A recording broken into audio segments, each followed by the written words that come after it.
Hello, everybody. I'm Phil Brandt, President and CEO of AIM Employers Association, and welcome to This Week at Work. Welcome to This Week at Work, the only show to pack workplace news, practical HR solutions, and timely insights into every 30-minute episode. From the latest rulings in the courtroom to the strategies unfolding in the boardroom, and from real conversations taking place on the front lines to spotlighting what similar companies are doing about the challenges they face. This Week at Work brings you the conversations that matter most to HR professionals and business leaders like you. Brought to you by AIM Employers Association and Ogletree Deacons, live every Thursday morning. This is your opportunity to connect with their experts and ask your burning questions. So what's keeping you up at night? Let's face it together now on This Week at Work. Good morning. Welcome back, everyone. Burt, good morning. How you doing today? I'm doing well, Phil. I heard you spent a little time in Florida last week. Is that right? I did. Yeah, I did. Not for work. Well, it was for work. I have a peer group of CEOs that I meet with, and we, believe it or not, I've never been to Key West, Florida before, and that's where our meeting was today. Have you ever been there, Burt? I have not been to Key West. I hope you enjoyed it. I did. I very much enjoyed it. It's not your normal Florida vacation of beach, being a beach bum, but it was a great vacation, if you want to call it that. Nevertheless, we had several days of meetings and one day of pleasure, but still a lot of fun, a great place to be. And I don't know if this ever happens to you or anyone else, but you land in a place like that and you're looking around, you're like, why do we live where we live? What, what? Why do we live in St. Louis, Missouri? Look at this. Why don't we choose to live here? And of course, that was our conversation the entire time we're there. And then we get on the plane, we fly back home, and we land, and my wife goes, "Oh, it's so good to be home." And I got I'm one like, word. "Wait a I got minute. one word for you, Phil, to answer that question. What is that?" Hurricanes. Hurricanes. Yeah, that's a good reason, no doubt. But I'm like, just wait a minute. 2 days ago, you were asking, why do we live here? Now you're saying it's great to be home. And hurricanes is a good reason. We did get stuck, my staff and I, in the hurricane last year down there, and we survived the hurricane just fine. Um, but that's a good reason. But Key West was a nice trip. I got together with a group of CEOs that I have a tremendous amount of respect for. Really smart people, been doing this a long time, and some of them much longer than I have. So it's always a good opportunity to learn from them. And some of the topics that we got into is just talking about the fatigue and burnout in the HR profession. And it was really quite sobering topic. I think I aligned with, I see it when I talk to our members and I hear it from them. Presents itself in a lot of ways differently than, somebody just going, "Hey, I'm just burnt out." It's people leaving jobs that I'm like, man, it's a great job. I know they're happy there. To me, I thought they would be there forever. And then, I wake up the next day, I'm like, oh, they took a different job somewhere else. And when I communicate with them, I'm like, why did you leave? Right? And they're like, well, I think I was just burnt out. I was just done. And I interpret that a lot of different ways depending on where the conversation goes. But in general, it's not unusual to hear someone say, I was just ready for a different challenge. I got tired really of fighting the fight of where we're at. So whether it might be the same fight, different arena, sometimes you hear people to say, it's the grass isn't greener, but it's different grass, whatever it might be. I think that was a common theme of discussion just around being burnt out. And when you look back over the years, really since COVID, more than anything, that seems to be a good place to draw a line. I mean, it really has been a lot of change and a lot of change management for the HR professional, more so than probably any other group of business professionals. So it's just a great discussion around that topic. Yeah, I think that's right. I'm seeing that across the HR spectrum as well. Frankly, the legal spectrum and in the labor and employment realm, it's people are tired, they're worn out. I would say it goes back even before COVID. As we've talked in the last probably 15 or so years, the political pendulum has been swinging more wildly than ever before, and with that comes change at the federal level, at the state level, and people are tired. Yeah, there's no doubt about it. It's interesting. Gallagher came out with a report just this year, their communications report, and they were reporting that 44% of HR leaders identify with this change fatigue as a significant challenge, while 39% point to a lack of clear leadership direction within their organization. And when you think about change fatigue and leadership direction, I mean, they might go hand in glove a little bit. Leadership direction can definitely cause more change. But even when you have good leadership, when I think about those two numbers, when you have good leadership, you're still dealing from the HR position with a tremendous amount of, I'll just call it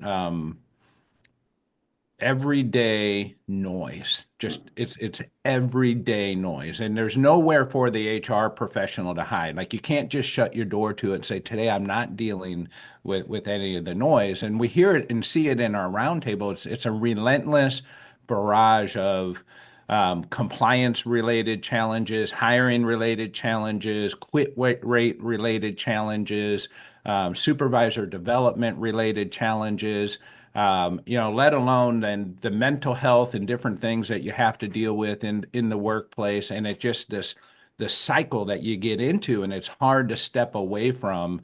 And I think that's when I hear and see people I have lots of respect for, with companies I have lots of respect for, actively making the change. It's not that the company wanted them to leave. They just wanted to do something different. I look at that and I'm like, I think that's the cycle. You get stuck in the cycle no matter where you're at. And it's just different today than it was, 5, 10, 15 years ago. Even like when I was practicing HR, you have to go back a little bit further than that. About 15 years ago, it's different. We were resourced to do the type of job that we had to do then differently than we are. Resource, if anything, has gotten tighter, but the constant change in the workplace has gotten to be more so. And how you're able to deal with more change with the same resources seems to be quite the challenge. And I know you got a favorite line that you like to talk about with the change. It's like, we almost don't care what the change is. But I don't want to finish your own line for you, but just give us something consistent to manage. Yeah, I've often said on this program and just generally that, and I don't mean it literally, but pretty close to literally, that we almost don't care what the law is, or we almost don't care what the rules are. Just stop changing them every 4 to 8 years so that we know what we're doing, so that we know what we're dealing with and can govern ourselves accordingly. And that's what gets really difficult, in my opinion, is that things that you might do under one administration are correct and lawful, and then all of a sudden in another administration, those things become unlawful. And it gets really difficult because it makes it hard to do the right thing, and you're also taking into consideration a lot of factors that you didn't previously have to really contend with. Yeah. Yeah, it's just very different. I mean, I don't remember ever having to deal with politics in the workplace. I remember, I know that maybe in the last 3 or 4 election periods, but early in my career was never an issue of politics in the workplace and how we're going to manage that and what are we going to say and do with our employees, just to keep a workplace from becoming disgruntled over a topic that shouldn't create, an unhappy workplace. And, today that's a common topic for people to have to manage. And particularly even more so today, because everything is so readily available from a news source with social media and other things like that. It just becomes very, very tiresome. So It Nick does. put And together. Go ahead. Phil, you bring up a good point though, because people have often heard me on the program say that my preference and my recommendation to clients generally is not to wade into these issues. Most people aren't out there, most people aren't out there saying to themselves, I wonder where this company or where this organization stands on this political issue. And when a company, though, decides to get involved, uh, it becomes problematic because probably half the employees feel the opposite of whatever the company decides to do. Half the employees support that. Half the customers feel the opposite. Half the customers support it. And to me, there's only one way this can go eventually, and it's going to create such division and divisiveness in the workplace that it becomes unhealthy. Yeah. And that's why, again, no matter how you feel personally about these issues, these political issues, I just don't think it belongs in the workplace. I don't think it contributes to getting the job done, to producing the best product, providing the best service.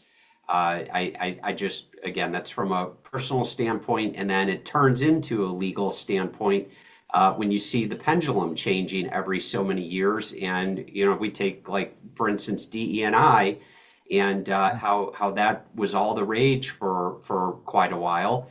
And now you see all these companies trying to figure out how to get out of DE&I. And I'm not commenting on the merits of DE&I one way or the other. I'm just saying that it just causes divisiveness in the workplace. Focus on the widgets. Yeah, Yes. right. Like let's focus on the widgets.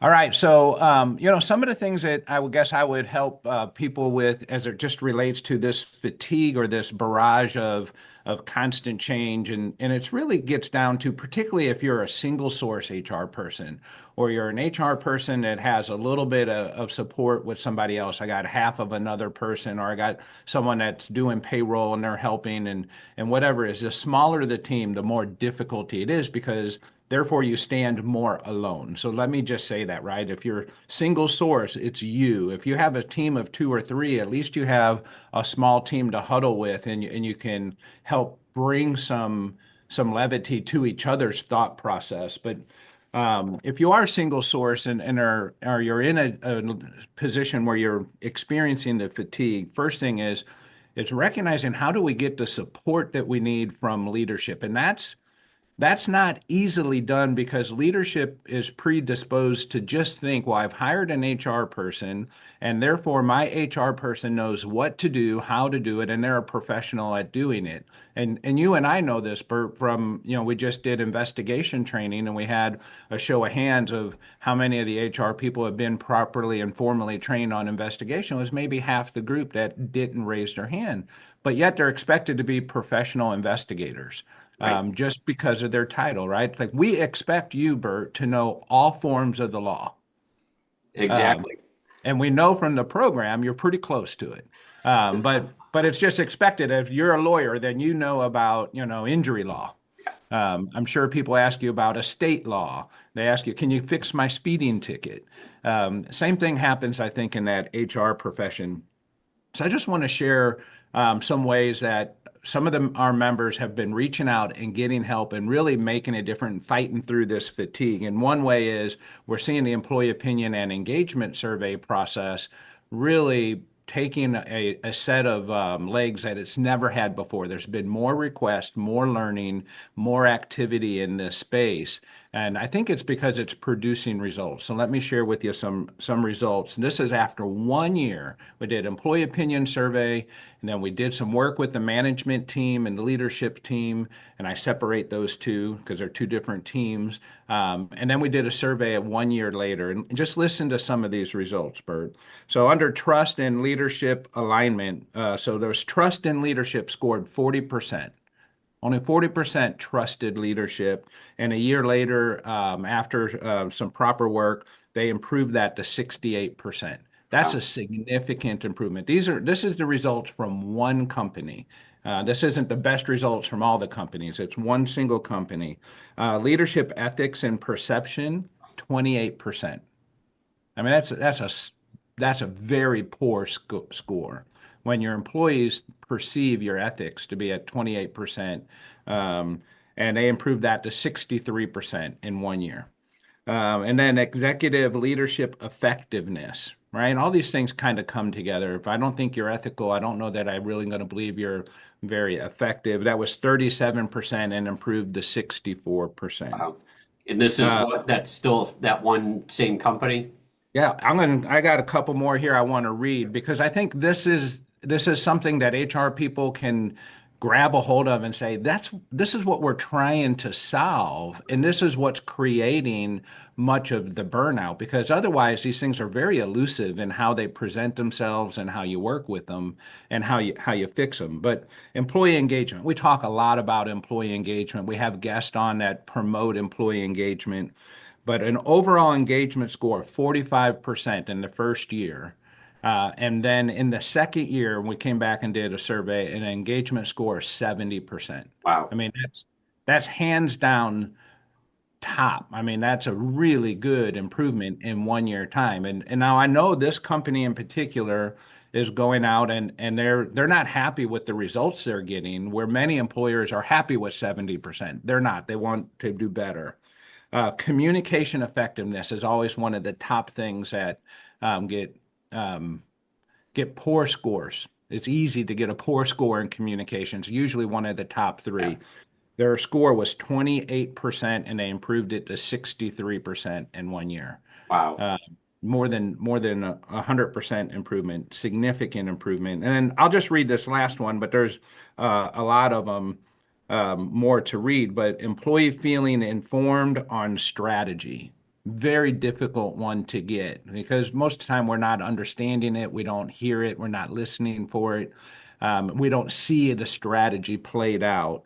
And that was 56% in the first year, and then ended with a score of 77% in the second year. So when we are feeling the fatigue, my point is you don't have to go about it alone. It's the companies that reach out and say, we got to change something, or else we're not going to have any change at all. And these are some examples. And again, this is all one company, and there's 6 other categories here I could read from that give you improved scores in every case. And the most significant score is they had 100% retention of the people they wanted to retain, 100%. Wow. And this is a company that was struggling with turnover as well. And these are the things that are causing that fatigue. I just thought that'd be interesting to share today, coming out of an environment where I have heard a lot about workplace fatigue, whether the CEO was feeling it or the HR professional. I think it's just a little bit of sign of the times, but it means we have to go about it differently, and that's an example of how to do so. Those are great results, that's for sure. Yeah, great.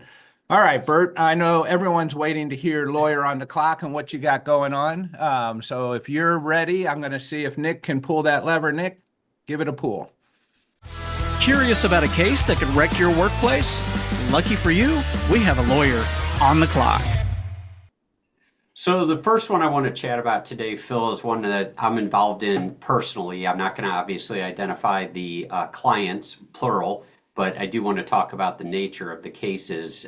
You probably remember me talking quite a bit during the last NLRB governing group. General Counsel Jennifer Abruzzo, she had. You were a big fan of Jennifer, if I remember correctly. You even had her as a speaker at your conference several years ago, right? Yes, she was there actually. Yes, that's right. And she didn't change your opinion. No, Yeah.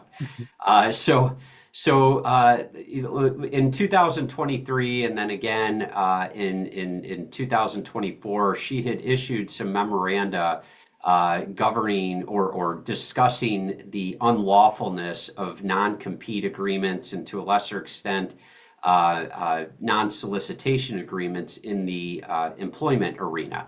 And basically, she had advocated for a position that those are largely invalid. And so she had issued these 2 restrictive covenant-related memoranda. And just on February 14th, a few weeks ago, the NLRB's acting general counsel, William B. Cohen, rescinded those 2 general counsel memoranda of Jennifer Abruzzo. I have 2 very nearly identical cases right now where the NLRB had already issued a complaint in one of the cases. advocating that the non-compete agreement in the case was overly broad. And so that is supposed to go to trial. I think it's in mid-April. And then I have another one where the NLRB was investigating whether the non-compete agreement, non-solicitation agreement was violative of the law. And up until about a few days ago, the NLRB had not yet issued a decision in that case. So I got a call from the NLRB's board agent. I think it was late last week, maybe even on Friday, and he told me that the NLRB has decided not to issue a complaint on the restrictive covenant of non-compete and non-solicitation. The board is saying they're not going to pursue that. The normal process is they've gone back to the union, told the union that they're not going to pursue it. And so the union, according to the board agent, is going to be withdrawing those allegations. And if the union doesn't withdraw the allegations, the board will end up dismissing the allegations. My other one that's supposed to go to trial in mid-April, we are now going to be filing, and we were going to be doing this anyway, but we are going to be filing some motions to either stay the case or dismiss the case in its entirety based on the general counsel's guidance on non-compete agreements, her memoranda, the former general counsel's memoranda being withdrawn. So the point of all of this is that under the Trump administration, under the Trump NLRB, we are seeing the NLRB dramatically back away from trying to enforce the NLRB or the National Labor Relations Act on restrictive covenants such as non-compete agreements and non-solicitation. And my counsel or guidance on this is that this is going to return to being the province of state law, and unless the federal government, the legislature, would ever decide to act in this arena. So chances are some of the caution that we've had because of the position of the NLRB might be returned back to kind of state law and state interpretation. Again, I think what that says is trying to guess that right is probably not our best guess. Working with AAIM or Ogletree, and I would just say when we have these, we work directly with Ogletree, and we have these looked at, once a year or so by Burt, and every year there's something that is better understood in case law that helps make the changes to give us, I think, the confidence we need that we're trying to do the right thing the right way. Yeah. But it does take a little bit of it takes review every year, if not even more than that, depending on how often you're doing these things. Yeah, it does take review on a timely basis, regular basis. But I think that in light of this, and also with the court's rulings last year regarding what the Federal Trade Commission under the Biden administration was trying to do with non-compete agreements, which the courts invalidated the Federal Trade Commission's efforts in that respect. This is a marked return to normalcy with respect to the area of restrictive covenant agreements. Very good. All right. What else you got there, Burt? All right. So that was a personal one. The other one, we're going to talk about an area where the pendulum is swinging wildly. And I'm going to talk about one which has nothing to do with labor and employment law first. But we've been watching the Trump administration's efforts to fire a lot of the federal employees. We're reading decisions about some courts are upholding these decisions, other courts are rejecting these decisions.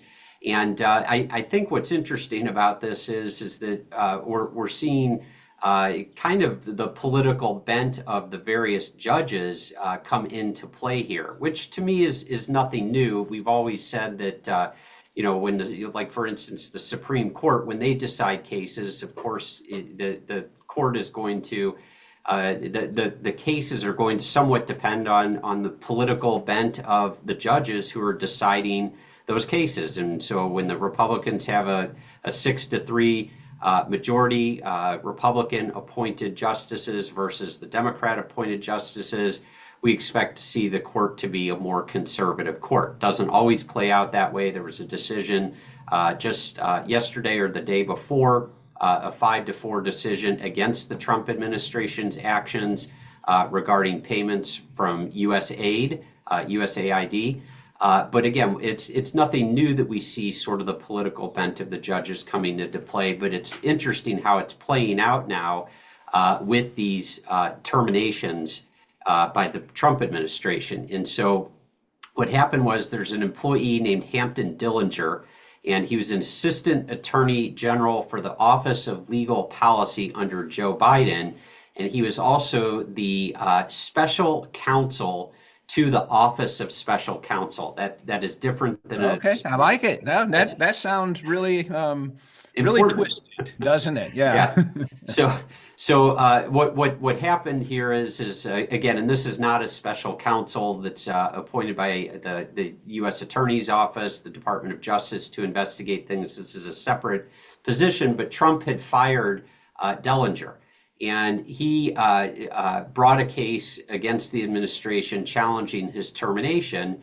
And a judge who's been quite active in the January 6 cases, Judge Amy Berman Jackson, ordered the Trump administration to reinstate Dellinger. She did this just this last Saturday. The D.C. Circuit Court of Appeals, the Trump administration appealed that, and the D.C. Circuit Court of Appeals just yesterday said the Trump administration could fire Dellinger. And so, again, we're just sort of seeing this political or this spectrum play itself out in the courts. Now, there's another one. The reason why I'm talking about this, because again, this individual from the office, the special counsel to the Office of Special Counsel, has nothing really to do with labor and employment law. But just this week, just a couple of days ago, I think you will remember that I have talked about the Trump administration firing one of the members of the National Labor Relations Board, Gwen Wilcox. And she commenced litigation against the Trump administration also in the D.C. Circuit Court. And during that argument, the judge in that case, Judge Burl Howell, basically expressed some skepticism of Trump's ability to fire this particular NLRB board member. And so that one would play a role in the labor and employment realm if she were somehow to have her termination overturned. I'm not going to get into all of the nuances of the arguments that were made. We don't have time for that, or I'm sure our audience wouldn't be interested, but it was interesting that the judge did express some skepticism in that. Now, I want to shift gears a little bit. This is kind of related, although it's different. It doesn't deal with the firing, but we also know the Trump administration has taken a very firm position that there are only two genders and that this is the official policy of the United States. And so what that means is that the Equal Employment Opportunity Commission on cases, there's I think 6 of them, that the EEOC had brought during the Biden administration on behalf of transgender employees around the country against various employers. And in one of these cases that's pending in the Northern District of Illinois, this is pending in front of a judge, Andrea R. Wood. She was appointed by President Obama.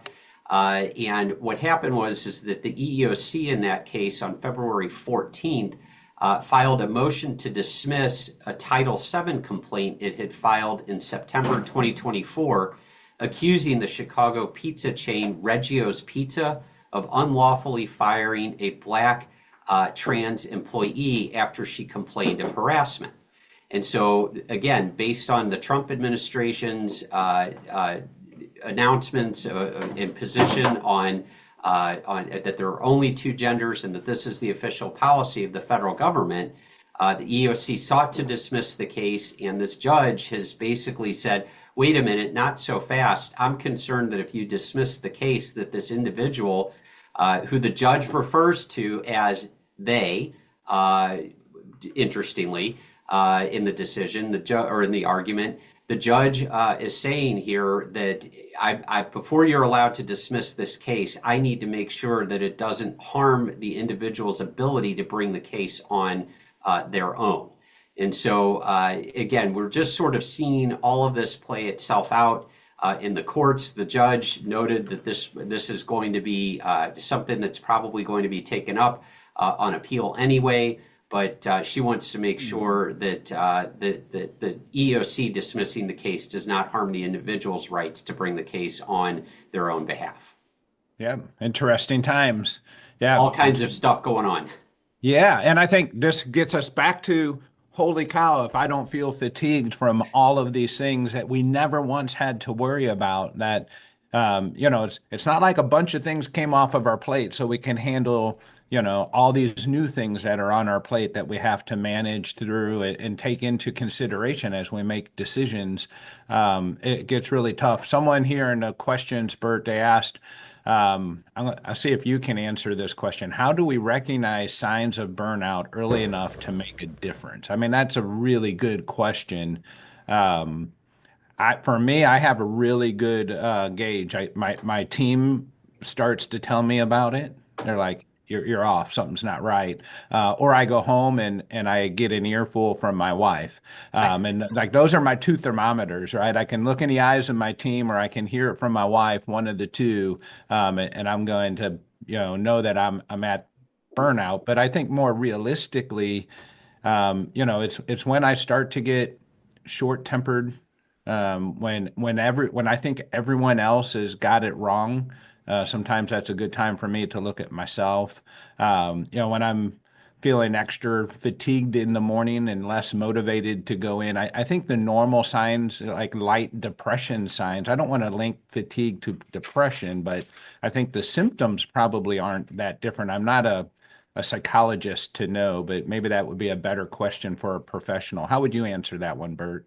Yeah, I think when you start seeing employees that are just kind of take that sort of ambivalent attitude toward things that you're trying to do at work, they don't really care about it any longer, and they just kind of seem down in the dumps, not just like, not for a day or two, but on and on and on.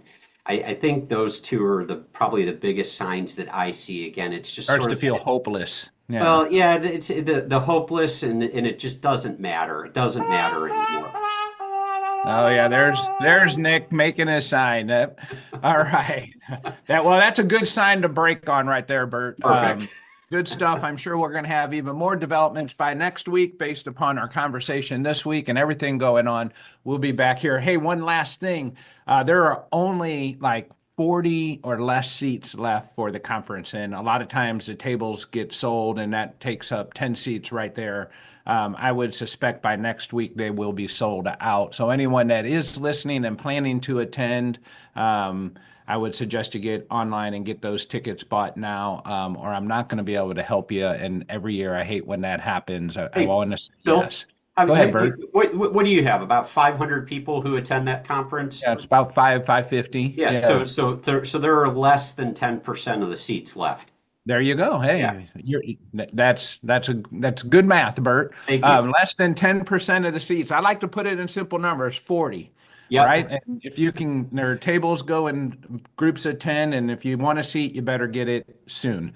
But otherwise, we'll be back here next week at 7:30 Central Time. Until then, go out and be good to somebody. Bye-bye. Thank you once again for tuning in to This Week at Work. If you enjoy the show, please like it, share it, and make sure it's on your calendar.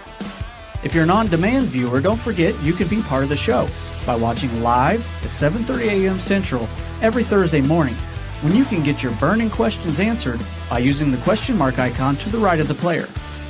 In fact, you can ask a question now. Head over to aimea.org. Under Member Resources, you'll find This Week at Work. Click Listen Live to register for our next episode and submit a question.